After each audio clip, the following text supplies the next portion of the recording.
Quizás un tiempo te alejaste pensando que podías vivir así.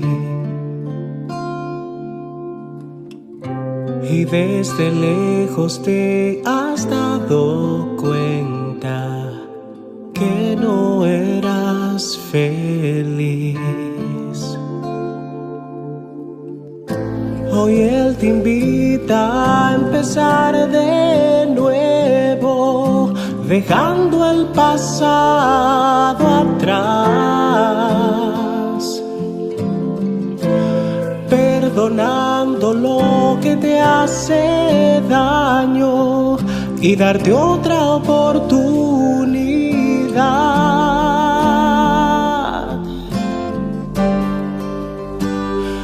Regresa, no temas,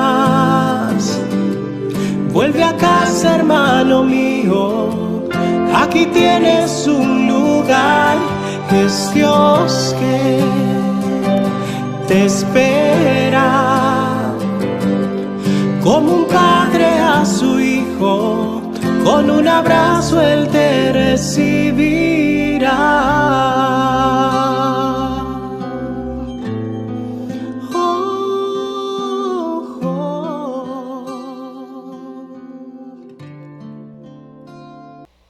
Los cenáculos de la Divina Misericordia presentan a Padre Luis Alberto Cáceres, párroco de Santa Margarita María, para compartirnos preparación para una buena confesión.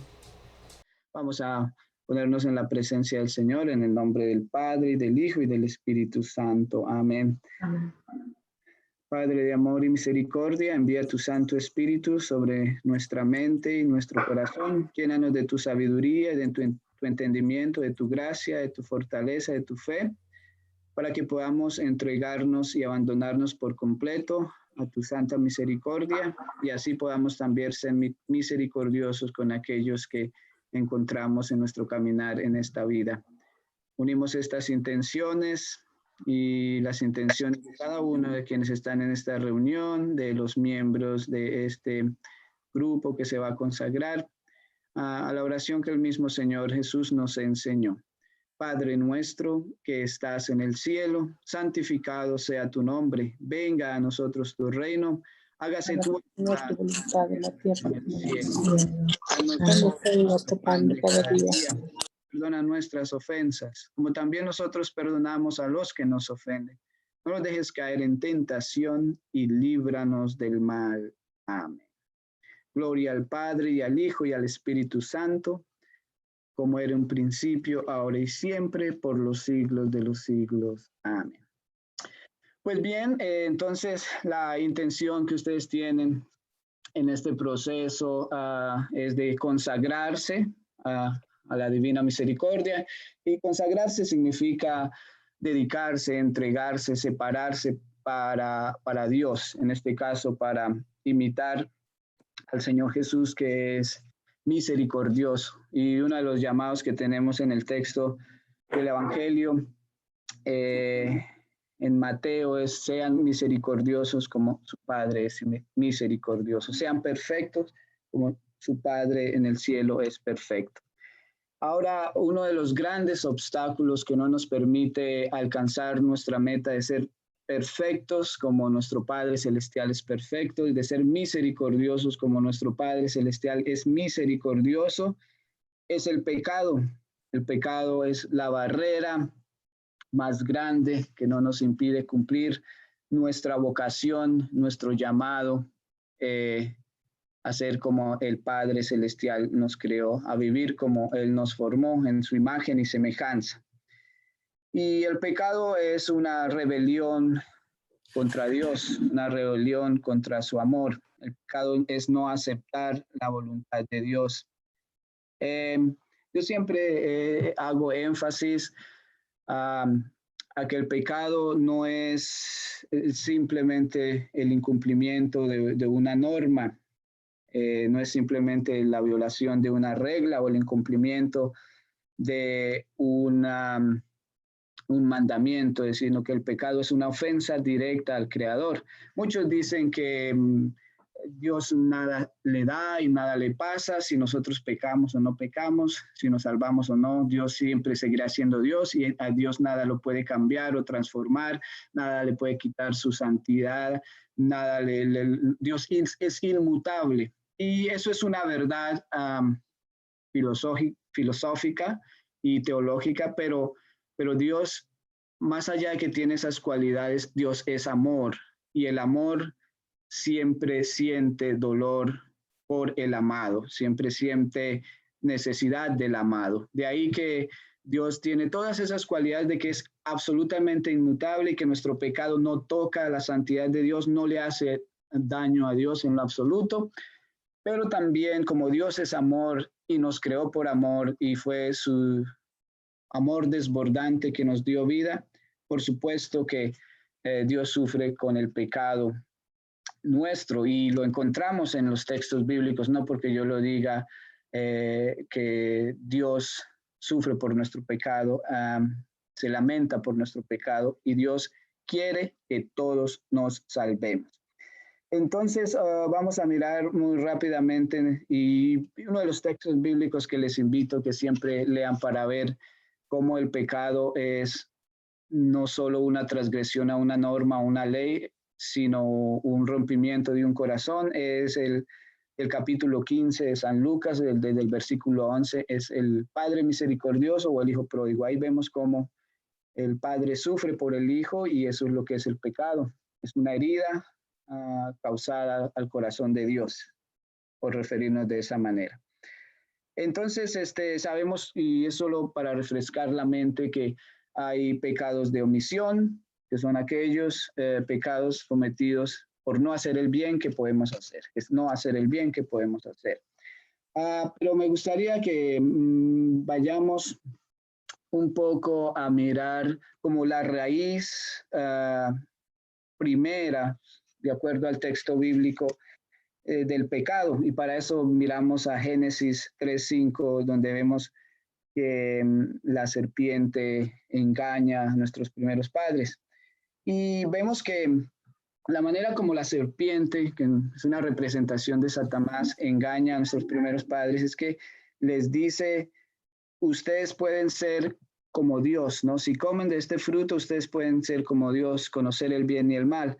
Y es una invitación que le hace a una rebelión, es decir, a decir, ustedes pueden ser como Él, no necesitan de Él. Ustedes pueden saberlo todo, pueden conocerlo todo, tienen el control, tienen el poder, pueden imponerse a los demás, no necesitan de ningún control. Sin embargo, ese es el pecado, pero el llamado que ustedes están teniendo a consagrarse a Dios también es un llamado a ser como Dios. Entonces, ¿cuál es la diferencia del llamado que hace Satanás a ser como Dios y el llamado que hace Dios mismo a ser como Dios? Es que el llamado que hace Satanás a ser como Dios es que seamos como Dios para controlar y manejar, para imponer nuestra voluntad, para imponer nuestro dominio, para no permitir que nadie nos controle o nos maneje, para no reconocer nuestra naturaleza de criaturas, dependientes de Dios, formados y creados por Dios y sin Dios que no somos nada. Esa es la invitación de la fuerza del mal y de Satanás, de que seamos como dioses, como Dios.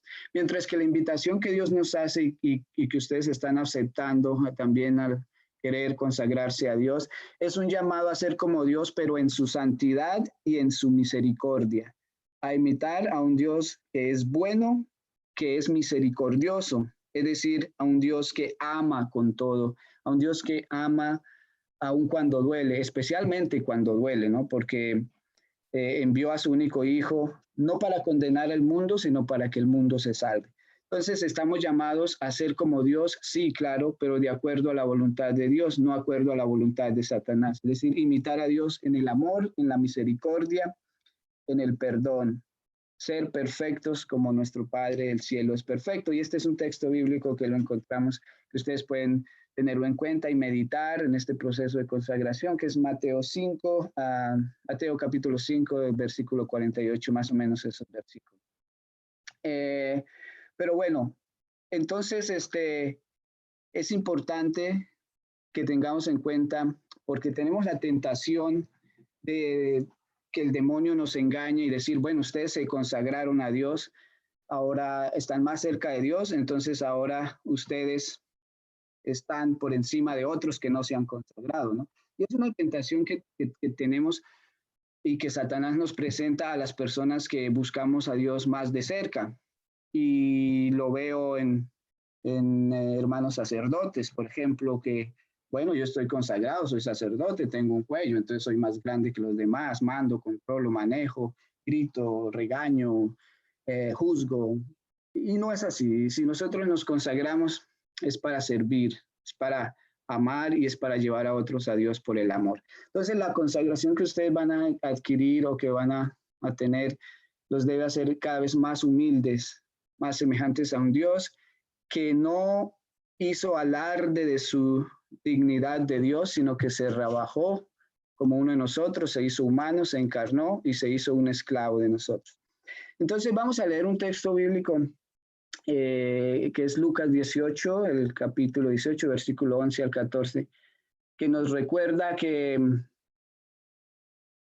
para ser santos necesitamos reconocer nuestra fragilidad. El primer paso para alcanzar la santidad, para alcanzar la perfección en Dios, es reconocer nuestra fragilidad, nuestro pecado, nuestra dependencia de Dios, nuestra miseria. Y en este texto bíblico vamos a ver dos maneras. La una, a la arrogancia, y la otra, a la humildad. Así que vamos a escuchar con atención este texto bíblico y lo leen, por favor, para que lo tengan en cuenta en este proceso de preparación para la consagración. Y es tomado, como les decía, en Mateo 18, versículo 11 al 14. Dice: el fariseo puesto en pie oraba para sí de esta manera: Dios, te doy gracias porque no soy como los demás hombres, estafadores, injustos, adúlteros, ni aun como este recaudador de impuestos. Yo ayuno 2 veces por semana, doy el 10º de todo lo que gano. Pero el recaudador de impuestos, de pie y a cierta distancia, no quería ni siquiera alzar los ojos al cielo, sino que se golpeaba el pecho diciendo: Dios, ten piedad de mí, que soy pecador. Les digo que éste descendió a su casa justificado, pero aquel no, porque todo el que se engrandece será humillado, pero el que se humilla será engrandecido. Esta es un tema que lo encontramos en todos los evangelios, la importancia de la humildad, la importancia de reconocer nuestras faltas y no creernos mejores que nadie. Ni Dios mismo quiso aferrarse a su dignidad de Dios, sino que se hizo uno de nosotros, se hizo esclavo por nosotros para salvarnos del pecado. Entonces, teniendo este texto en mente, vamos a entrar un poquito al proceso de la confesión o del sacramento de la confesión. Y el primer elemento que prácticamente en el cual nos vamos a detener hoy en esta charla del sacramento de la confesión es el examen de conciencia y contrición de corazón. Yo siempre insisto, hay personas que llegan al confesionario y se sientan delante del sacerdote y dicen, bueno, llevo 20 años sin confesarme, y les dice, bueno, ¿cuáles son sus pecados? No logran describir ni siquiera un solo pecado, y uno podría decir, una persona de 20 años sin confesarse, sin un pecado, wow, se queda uno admirado, este es un santo, o no ha hecho un examen de conciencia, una de las dos cosas. Por lo general, yo digo casi 99.9% es que no ha hecho un examen de conciencia. Llega adelante el sacerdote, le dan nervios, no sabe qué decir. Hay otros que hacen exactamente lo mismo, dicen voy a confesarme, y llegan y se ponen frente al sacerdote y empiezan a contar los pecados, que es más fácil de contar, que es de la suegra, del suegro, del yerno, de la nuera, etcétera, etcétera. Entonces, el examen de conciencia es el primer paso en el proceso de la confesión, y el examen de conciencia tiene muchos elementos que abarcan muchísimo en nuestra vida. El examen de conciencia nos puede tomar días o meses o incluso años. ¿Por qué? ¿Qué significa el examen de conciencia? El examen de conciencia significa mirar y comparar nuestras acciones con lo que Dios quiere y busca de nosotros. Por ejemplo, algunas personas quieren hacer un examen de conciencia y no encuentran pecado en su vida, no porque no tengan pecado o no porque no quieran confesar el pecado, sino simplemente porque no conocen qué es lo que es pecado. Y no conocen qué es lo que es pecado porque su conciencia está desinformada, no tienen una conciencia formada. Por eso es muy, muy, muy importante el proceso fundamental es la formación de la conciencia. Para yo poder examinar mi conciencia tiene que tener un cierto conocimiento de lo que es el pecado como rebelión, como desobediencia a Dios, y de lo que es bueno y de lo que es la voluntad de Dios para mi vida. Por lo tanto, es casi imposible hacer un buen examen de conciencia sin una conciencia que haya sido informada y formada. ¿Y cómo podemos nosotros entonces formar e informar la conciencia? Bueno, la palabra de Dios. La palabra de Dios es donde nosotros conocemos qué es lo que Dios espera de nosotros, qué es lo bueno y qué es lo malo, qué es lo que se debe hacer, qué es lo que no se debe hacer. Los mandamientos, absoluta claridad, los mandamientos van formando e informando nuestra conciencia y nosotros podemos examinar nuestra conciencia si conocemos cuáles son los mandamientos. Las obras de misericordia, especialmente las obras de misericordia como las encontramos en el Evangelio según San Mateo, creo que el capítulo 25, el versículo 35 al 40, ¿no? Que es como vamos a ser juzgados, porque tuve hambre y me diste de comer, tuve sed, me diste de beber. Ese texto bíblico, importante tenerlo presente en la formación de nuestra conciencia. Y elementos también, textos bíblicos que encontramos para la formación de nuestra conciencia, como el Sermón de la Montaña, las bienaventuranzas, ¿no? Bienaventurados los limpios de corazón, los humildes. Entonces, definitivamente el primer paso en el proceso de una buena confesión es el examen de conciencia y el examen de una conciencia bien formada. Por eso yo digo que puede tomarnos días, meses o años hacer un buen examen de conciencia. Depende la formación de nuestra conciencia. Y entonces por eso es un proceso muy progresivo, muy progresivo. Por ejemplo, tú tienes una conciencia más o menos formada porque conoces algo de los 10 mandamientos y su primera confesión, entonces, o sus primeras confesiones en este proceso de conversión, te sientas y piensas, a ver, ¿yo qué he hecho en contra de los 10 mandamientos? ¿He robado? Bueno, sí, he robado algunas cosas, he matado, no, tal vez no, pero he dicho cosas horribles de otras personas, que he destruido su dignidad, etcétera, etcétera. Y empieza a hacer un examen de conciencia y es todo lo que tú puedes descubrir en tu conciencia y vas y te confiesas. Pero si sigues leyendo la palabra de Dios, si sigues conociendo más de Dios, entrándose más cerca de Dios, entonces el siguiente examen de conciencia vas a encontrar pecados que tú ni siquiera imaginabas podrían ser pecados, pero que tú cometías constantemente, como por ejemplo, especialmente los pecados de omisión, la indiferencia, ¿no? Ser indiferente a lo que pasa alrededor mío, yo no estoy matando, robando a nadie, yo no me meto con nadie, no molesto a nadie, ese tipo de indiferencia que se convierten en pecados de omisión. Entonces, si queremos nosotros arrepentirnos, tenemos que saber de qué debemos arrepentirnos. Y ahí es la importancia de formar nuestra conciencia. Ahora, hay muchas clases de pecados, pero en el texto bíblico encontramos los pecados que son mortales, ¿no? Dicen, si tú cometes estos pecados, no entras al reino de los cielos.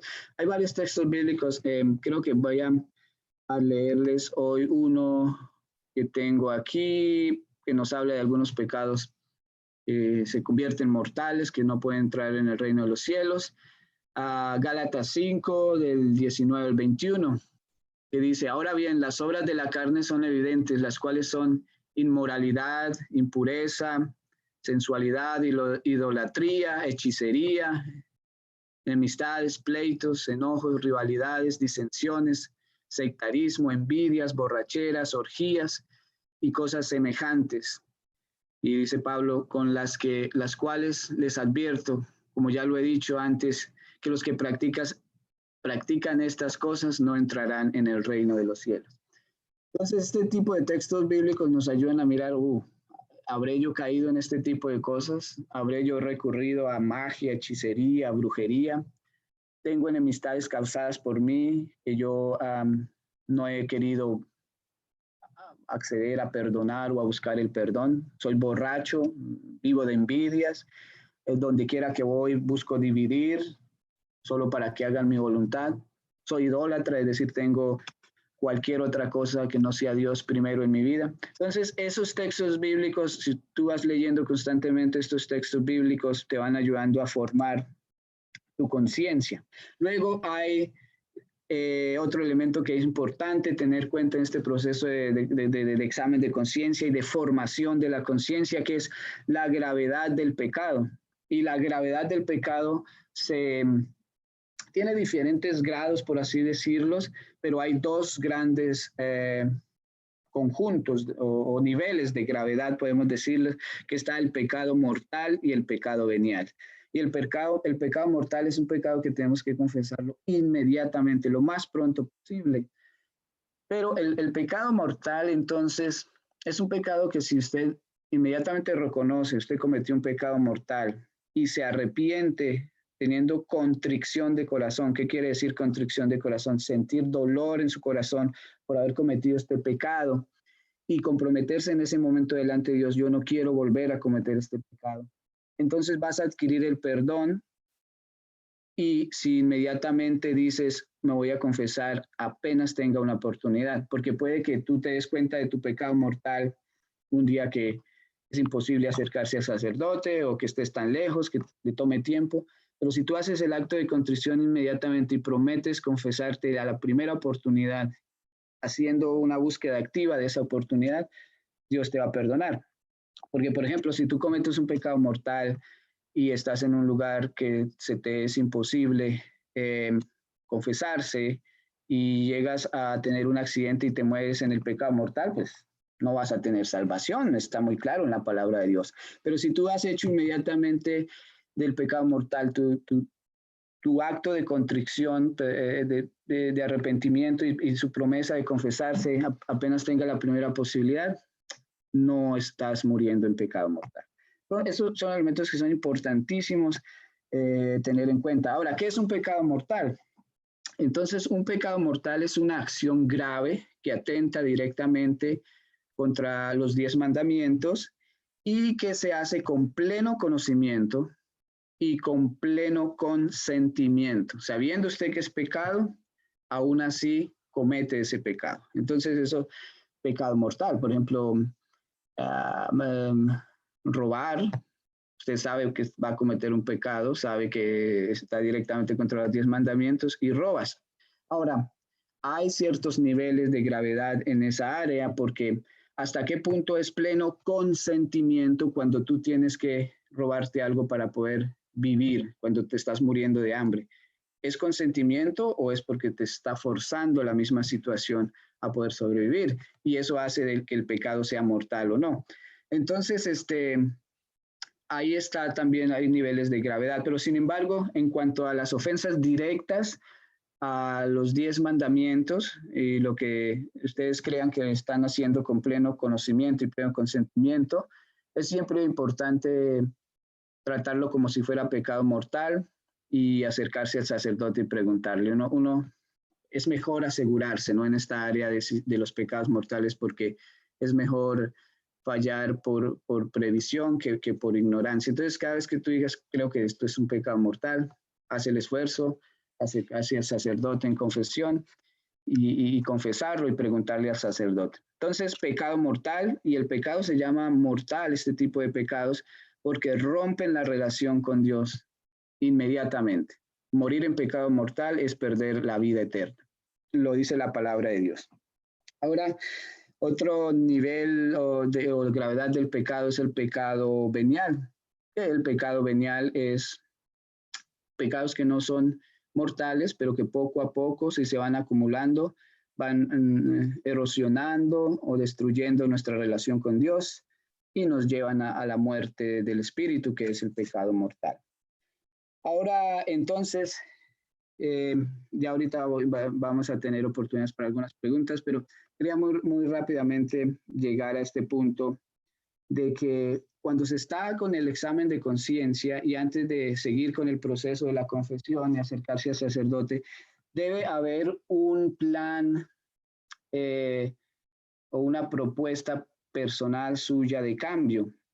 Y por ejemplo, usted sabe que está haciendo su examen de conciencia y descubre que uno de sus pecados es la envidia, y es un pecado más o menos constante en su vida. Entonces usted tiene que, cuando haga el examen de conciencia y diga, ya en mis 2 últimos exámenes de conciencia o mis 3 últimos exámenes de conciencia, he descubierto que tengo envidia.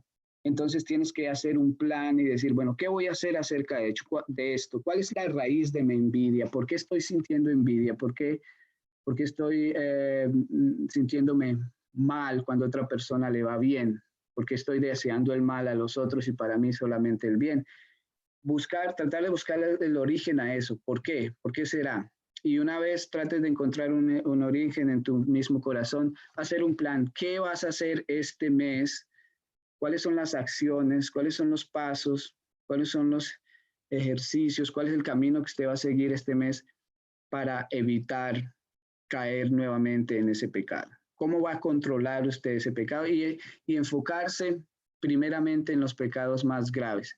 Porque si nosotros hacemos el examen de conciencia, con la contrición de corazón, decir, Señor, prometo no volver a pecar, hoy me confieso y me olvido de lo que confesé y sigo mi vida como si nada, estoy seguro que el siguiente examen de conciencia va a ser exactamente lo mismo. Entonces sería mejor que la primera vez que haga tu examen de conciencia lo grabes y ya sabe que eso es lo que va a hacer el resto de su vida. Y eso no tiene sentido porque no hay conversión. Aunque quieras hacerlo, no hay un plan, no hay un plan para ello. Entonces, es como yo hago mucho comparación con el deporte, ¿no? A mí me gusta, por ejemplo, el ciclismo. Yo salgo, doy una vuelta por un terreno plano y subiendo, y me doy cuenta que cuando va subiendo me canso mucho, entonces digo, tengo que hacer un plan. Voy este mes a salir y solo ir en las subidas para aprender a manejar las subidas y no cansarme tanto. Exactamente lo mismo, y entonces pongo un plan de qué es lo que debo hacer. Exactamente lo mismo en la vida espiritual, ¿no? Descubro cuáles son mis pecados más graves y empiezo a trabajar por ellos. Este año, por ejemplo, tú haces un examen de conciencia y dices, este año voy a erradicar por completo de mi vida los pecados de, qué sé yo, envidia, lujuria, mentira, esa costumbre que tengo de decir mentiras a todo momento y por todo, a veces ni siquiera siendo consciente de ello. ¿Qué voy a hacer? ¿Cuál es el plan? Entonces, eso es lo que quería yo enfocarme hoy mucho, porque la confesión realmente como tal, el sacramento, no necesitas más de 5 minutos para una confesión. No puedes llegar a la confesión a querer ahí justo en la confesión hacer el examen de conciencia y crear el plan, porque eso es imposible, ¿no? Se necesitaría muchísimo tiempo. Entonces, para resumir rápidamente y parar aquí un poquito para dejar para preguntas y luego seguir con los otros pasos rápidamente la confesión. En resumidas cuentas, lo fundamental es conocer que necesitamos hacer examen de conciencia profundo y que la conciencia tiene que ir siendo formada y preparada con la lectura de la Biblia, con el conocimiento de la voluntad de Dios para nosotros. De lo contrario, el examen de conciencia no puede ser bueno. Segundo, debe haber contrición de corazón, es decir, deseo de cambio. Y tercero, no es suficiente que haya contrición de corazón, o sea, deseo de cambio, sino que se haga un plan exacto y preciso de cuáles son las acciones que usted va a tomar en ese mes, en esa semana, en esos días, para poder ir mitigando o cambiando ese pecado que usted ha descubierto le está atormentando su vida.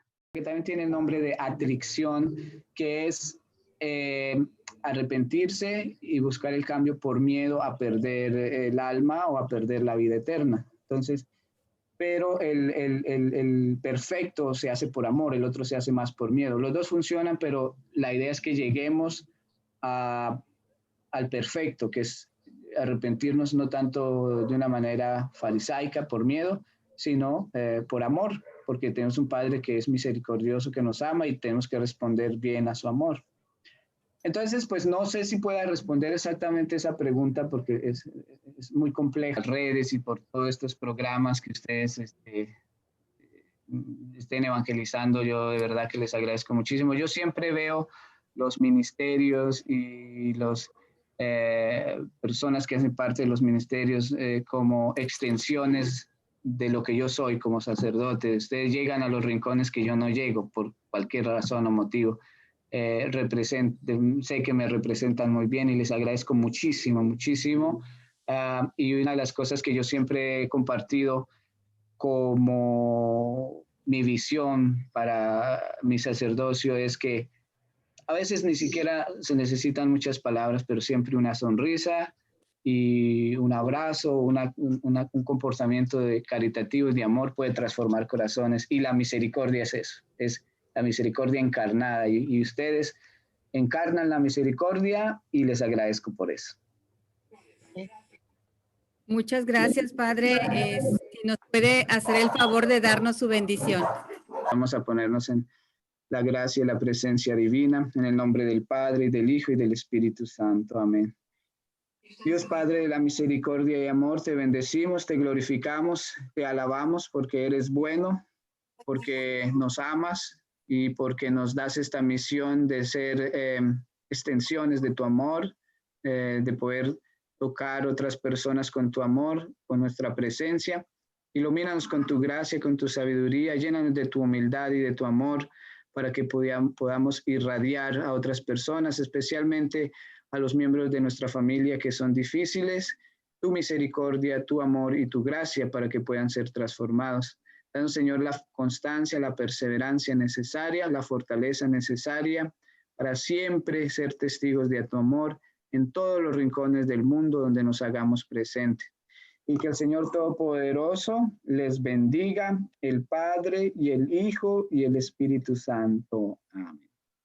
Muchísimas gracias nuevamente. Dios les siga bendiciendo, multiplique esos buenos deseos y esos frutos de su evangelización y de su entrega y de su oración. Que tengan una feliz noche. Recen por mí siempre. Amén. Muchas gracias, Padre. Dios lo bendiga. Gracias. Ahora les dejo. Adiós. Adiós. Regresa, no temas. Vuelve a casa, hermano mío. Aquí tienes un lugar. Es Dios que te espera. Como un padre a su hijo, con un abrazo él te regresa. No temas, vuelve a casa, hermano mío. Aquí tienes un lugar. Es Dios que te espera. Como un padre a su hijo, con un abrazo él te recibirá.